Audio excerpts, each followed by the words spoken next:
guys, welcome to another KamicarzCreation video. I was thinking the turbo side was going to be an issue, but I tell you what, the intake side has left a few questions in my mind, especially that little device that has all the butterfly valves that goes in front of the actual intake manifold. Looks incredibly complex. Seems to be controlled by a solenoid, and it looks like it's attached to part of the emission control system. I'll do a little bit of reading on that and work it out. Not sure whether I actually need it in there, whether I can disconnect it and just run a standard manifold on there. Anyway, it looks pretty detailed, but I'm going to get in and clean this side of the engine up as well. I've also bought some gasket paper, so I can start making a few gaskets up for the other side, pulling off that thermostat housing and checking out that O-ring and replacing that. And I'm going to wheel the old girl out. I'm going to wheel her out of the shed. I've got my pressure cleaner, and I'm going to give that engine bay a really good clean out, because it's probably not that far off from it heading away to have a bit of body work done. So that's the mission. Clean the engine bay, have a look at a few gaskets and fix up that intake, and do a bit of tidy up on the other side of the motor. I also got my brake calipers back. Got these back off the brake place.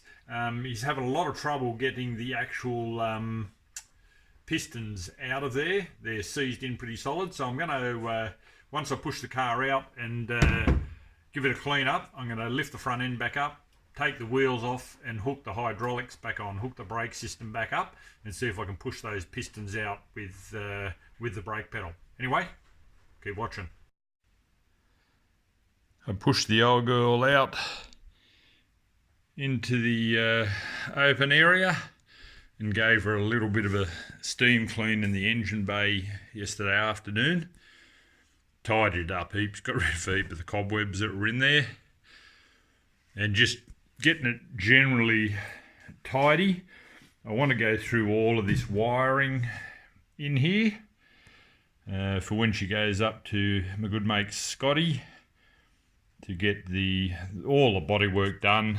I'm going to get the engine bay painted the same colour as the exterior, and I'm planning on a jade green because the car was originally a green. I think you can see it down in here. This is the original green of the car. I'm going to go a bit flashier, make it quite a deep, dark, metallic green, and I'll get the engine bay done the same, ready for that motor when I finally work it all out. But she's looking good. I've also got an ever-growing parts list down here that probably won't be used again, or the crossmember will use again, the exhaust, but all of the turbos set up, intake manifolds are going to become redundant. A few parts left over from the last build on the Tirana, but yeah, need to clean a few of these things out. It's like a bit of a hunt when you get some information, and thanks Mick, I finally found that extra injector sitting down in here, the bottom end of the, or top end of the intake manifold. Apparently it's for low speed or an idle situation. This injector come into play and just fed a little bit of fuel into the system. That pipe coming off the back around here. So this one that I mentioned before had no idea where it was going. It actually traced around to run down to near the oil filter, and I thought that's where it ran. And basically that's a little oil cooler. The oil filter obviously screws into here, and this around here is an inbuilt oil cooler. So we had some fluid running in around there to cool the oil as it went back into the motor. Again, like I found on the hot side, there's a lot of stuff that can come off this intake side. This is apparently is known as a TVIS system. It's a little butterfly system that was controlled by the intake system and probably the ECU, and was to assist apparently in bottom end power.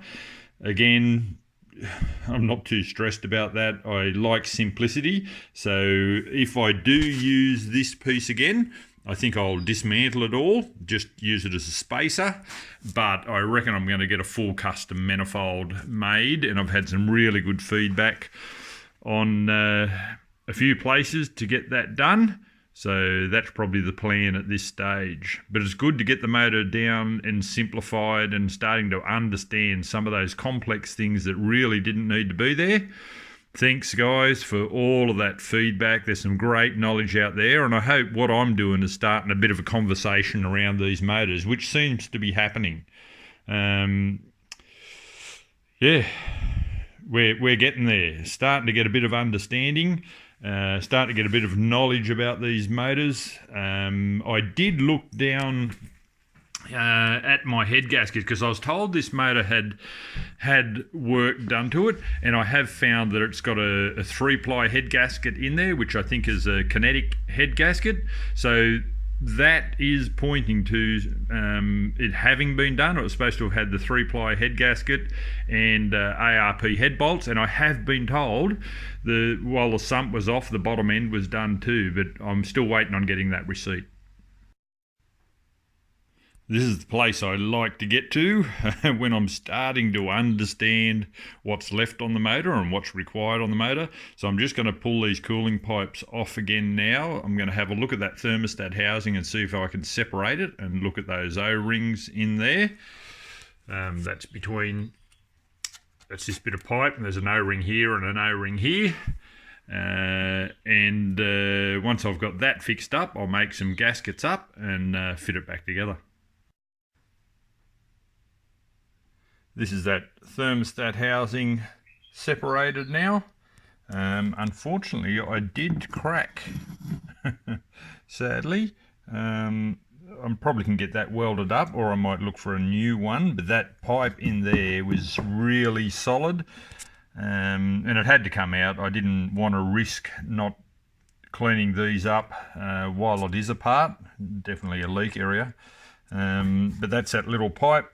Couple of O-rings on the end, so I'll get and replace those. I'll have a look at this. If I can't replace this housing, I'll definitely get this welded up and tidied up, a couple of new O-rings, and then fit it back together. Just showing you what I've done to get these brake pistons out. Like, they'd been sitting real long time and they were pretty much seized in there. So what I've done is hooked them back up to the brake lines and bled the brakes, and then I just pumped until I got one piston moving and let it come out a bit, and then I clamped it with a clamp, and then let the second piston come out, and I've clamped it. And then if we go over to the other side with those two clamps, I basically did the same process.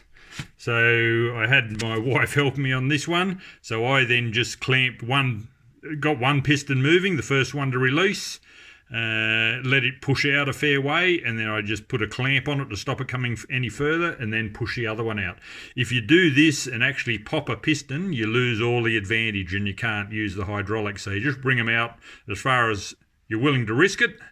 And now I'll send him back down to the brake place. He's away for a little bit. He's a bit of a part-time brake man, and he's got all the seal kits, and he'll fix them up for me. So there you go, guys. A few more little jobs done. I can't go much further on that thermostat housing because I actually cracked it, which is a bummer. If there's anyone out there that's got a thermostat housing lying around, that'd be really good. I could use it. I did look up the website Megazip, which is absolutely brilliant. I think Mick put me onto that. Great site, and I have found a thermostat housing there. They still sell them brand new, which is awesome. There's a lot of good parts there. It's about a couple $100, but it's not a bad option because I think that was reasonably brittle to crack like it did. I've also looked at a water pump because sure as I put this back together and the water pump will fail because it's been sitting there and it's dry. So I'm looking at a new water pump as well. I also made a couple of calls today, one to 6 Boost. I think it was Nathan at 6 Boost. He used to have a very, very good 1G motor. He has lost all interest, I must say. He basically advised me to throw it in the bin and buy a 1JZ. But I really want to persist, you know. The more people that tell me not to, it just makes me want to. He actually put me on to a company Performance. I'll have to look it up and I'll put it in my notes in the description. Performance something down in Ballarat. Anyway, they will do a job on that intake manifold, get in and do what they've got to do and get the flow happening right. I did talk to him about doing a front mount throttle body and he advised me against it. Happy to hear your thoughts on that. He said that does affect the whole balance of the motor, the way it's designed to run. So he is suggesting, he said the standard inlet manifold is a really good manifold. You just need to get it ported. Performance porting, I think they were. So I'm looking at that. But again, I'll put the address of that place in my description. And that's about it. So I can't really go on with that thermostat housing until I get a fix on it and make some gaskets up. I got to, as you saw, do those brakes, which is good. So I've got them moving out now and I'll take them back down to my brake man. And I also contacted a couple of ECU companies. One's called Mega Squirt and the other one was Lynx. Lynx is in New Zealand. And just looking at some options because I'm trying to balance out, you know, all the things I've taken off here. I'm trying to balance out all the different sensors that I need to run the engine.